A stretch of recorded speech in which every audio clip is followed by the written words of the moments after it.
ಸೊಕ್ಕಿನಲು ಎದೆಗುಂದದೆ ಆರ್ಭಟಿಸಿದೆ.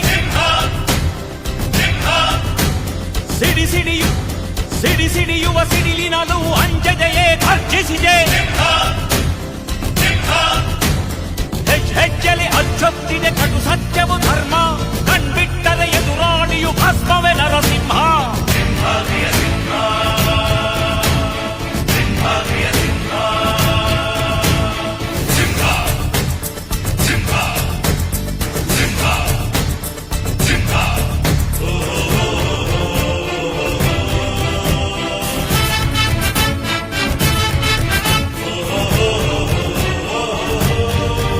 ಜನ ಸೇವೆಗೆಂದೇ ಹುಟ್ಟಿರುವ ದೇವರ ಕುಲವೋ, ಇವರ ನೆರಳೆ ಬಡವರಿಗೆ ನೂರಾನೆಯ ಬಲವೋ. ಈ ಮಣ್ಣಿಗೂ ಇವರ ಋಣವೈತೆ, ಪ್ರತಿ ಉಸಿರು ಇವರ ನೆನಪಿನೈತೆ.